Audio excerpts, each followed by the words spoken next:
Hello, Dumpsterinos and Frugalistas. Remember all those cherries that Frugal Daddy pulled out of the Aldi dumpster the other day? I believe we had 20 bags of cherries, and a lot of you have told me that they were selling for about $8 a pound, which is just outrageous, and more outrageous that they would throw them away. Well, today we're gonna make some jam and can it up. So here we go with some cherry pitting. So here's Neve helping me pit cherries. And what was really fun about this was having like this kind of girl time that I imagine females have shared from the dawn of time. I mean, it could be boys and men too, but traditionally when women had women's work to do, you can imagine women going off together and sewing a quilt, or just working on their sewing, or just taking care of babies, or making cheese together, or making jam together, or whatever, whatever it is women are doing together. And then they are talking and they're sharing stories and they're sharing the history of the group and the community, and they're teaching the younger females just stuff about life that females should know just because they're hearing it. And I just felt like sitting here pitting cherries with Neve was just such a great time for us to just chat, because sometimes when you want to talk to your kids, they aren't going to talk to you. And I always say go for a walk with them, because while you're just walking along, they start to talk about things. But if you just say to them, so what's going on at school, tell me all about everything, they're just like, yeah, nothing. And they just don't talk. So I think besides going for walks, when you do an activity like this together, this kind of repetitive, simple activity, it just lends itself to lots of communication and sharing and bonding. So I thought it was really fun doing the cherries, though it was very, very sticky and kind of gross in that way. And by the end, our hands were just completely stained, and our nails and everything. But that's fine. That's cherry pitting for you. And I know there are other methods of doing it, but this worked fine for us. Alrighty, here we go. We have our pot of cherries beginning to cook. And I put a few chunks of apple in as well. I've made cherry jam before, but really always kind of a mixed berry jam, not just plain cherries. I've done cherries along with blackberries and strawberries and blueberries, and anyway, I don't have any of those things right now, so I'm just putting a little apple in. So we'll get that all cooking and slopping around. Then I will puree it all up with my immersion blender and just keep cooking it down until it's thick like jam. And my trick that I'm not doing today, but the trick I've done in the past for thickening my jams as they cook down and we're trying to cook off the liquid, as it were, I have added dehydrated fruit, because then that will absorb some of the liquid. It will rehydrate with some of that liquid we're kind of trying to get rid of, if you see what I mean. And it helps thicken up the jam. So I've had dried cherries in the past, or even fruit leather that I've made, and just kind of thrown that in with my jam to try to thicken it. But I don't have any of that today, so I'm not doing that. But that's my trick. And probably, I'm not going to put any sugar in here. I will maybe put a little bit of Splenda, and I'll probably put a little citric acid to make sure it's acidic enough. Cook it up, puree it, put it in the jars, put it in the big old pot, and then we'll have some jam. I'd say that we have pitted about 40% of the cherries that Frugal Daddy pulled out of the Aldi dumpster. I think, what did I say? There were 20 bags altogether. Unbelievable that they wasted all that. And they're so expensive. All right, the cherry little concoction here has cooked down quite a bit. Ooh, look how steamy. Gonna add a little bit of Splenda, though I really don't think I need it for the sweetness. I know. A lot of you are gonna say these artificial sweeteners cause cancer, but I'm gonna take my chance with the artificial sweetener, because I know for a fact that refined sugar is like the worst thing you could ever put in your body. So I'm gonna go with this. And then I'm going to add the tiniest little bit of citric acid just to make sure that my concoction is acidic enough. I could just squeeze some lemon juice in there, I suppose, to add brightness, but I'm going to do this. but just the tiniest little bit, because this stuff is, well, maybe a little bit more than that, but this stuff is powerfully strong. All right, we'll stir all that in, and I'm gonna get out the immersion blender, and we are gonna puree this up and see how thick it is. Oh, that splattered in my face. Oh, hold on.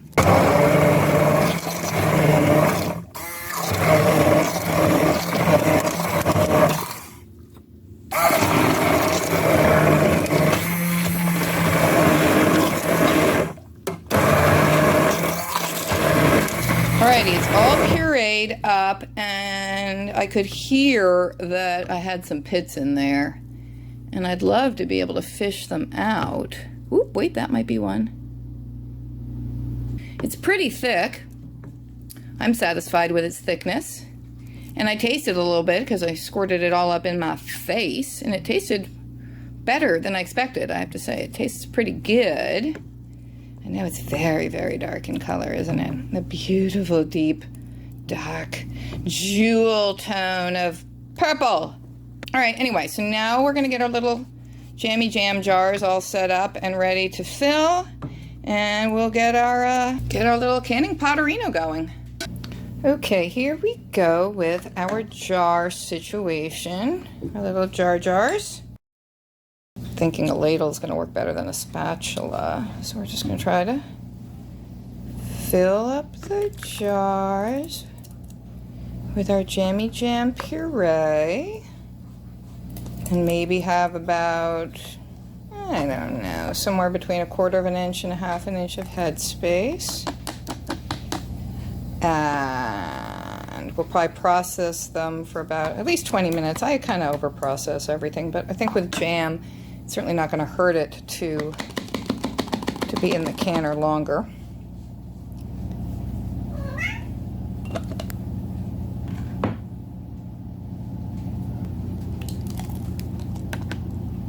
It would be a lot easier to do this if I had a tripod. I asked Frugal Daddy, I said, you know, instead of having 2 tripods in the car with you, how about we keep one in the house? And he said no.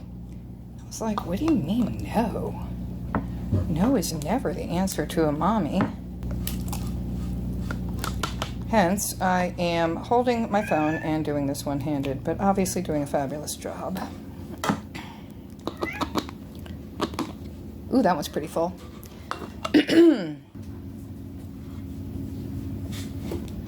I've had really good luck, for the most part, with my canning endeavors.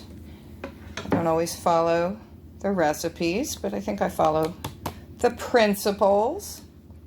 I did buy some really big, you know, this size, quart jars at Walmart, and I dropped the whole case when I was carrying it into the house. Uh-oh, that's way over full. Holy cow. Hold on, hold on, hold on. Look at that. Look how it's sticking up out of the top. That's nice and thick, isn't it? I gotta, hold on. Hold on! All right, I scooped some out.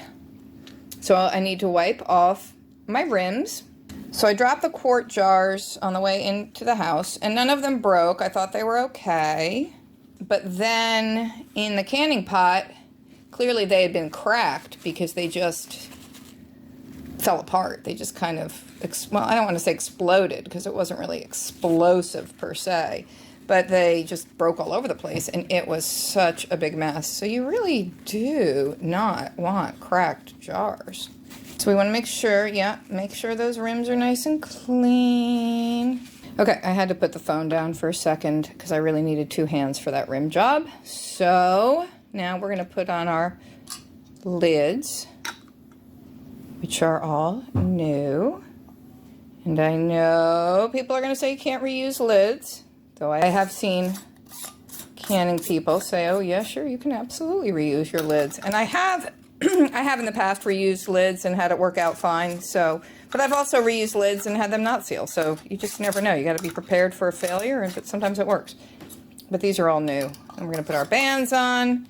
And when I put the camera down, I'm going to tighten them a little bit more because I can't do it one-handed. Why aren't you going on? What are you doing? All right, I tightened them all up. So now I'm going to lower them gently into the canning pot. And I have a lot more jam, but I don't have a lot more jars.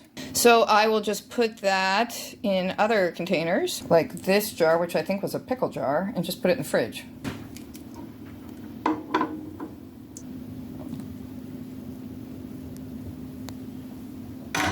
Oh, God, that would have been nice if I just smashed that. That's what happens when you watch what you're doing through your phone. Now we want to make sure we have at least an inch or two of water at the top of each lid, and that one, which is taller, does not have enough water. So I'm going to put more water in and then crank up the heat a little bit. Okay, more water going in.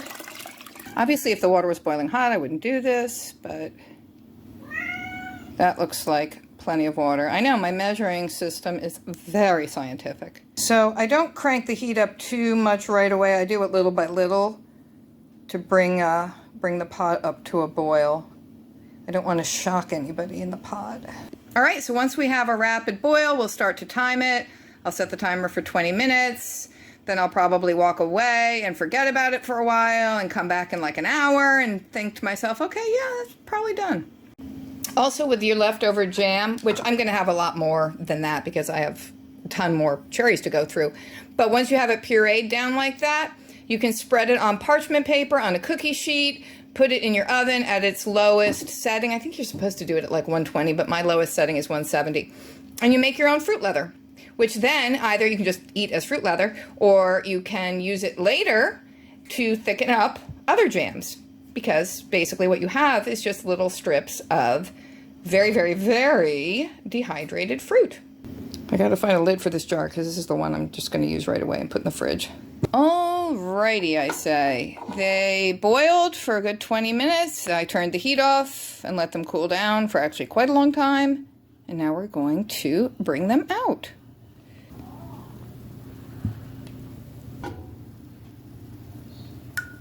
Oh, look at that beautiful color.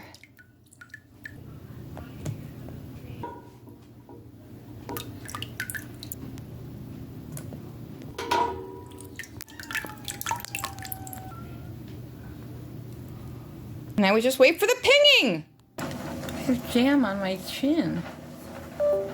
Alrighty, here I am trying the jam on my homemade bread, which I love and bake all the time.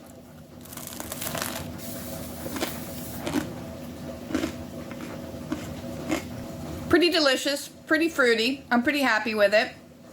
The bread takes a lot of chewing because, well, one, I toasted it and it's very crunchy, and I put whole grains in it, by which I mean literally whole grains, like whole oat groats and whole wheat berries, because I like there to be a lot of texture, so a lot of chewing too.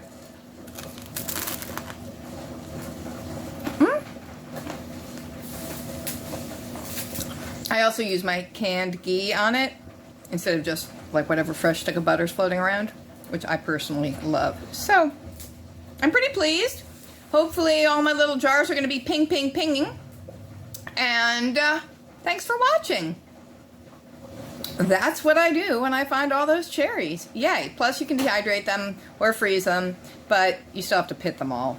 And I found, though I started pitting with the knife, honestly I found it easier just to kind of rip them open with my claws.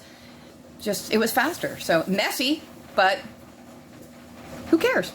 All right, see y'all next time with our next dumpster diving adventure. Take care of you.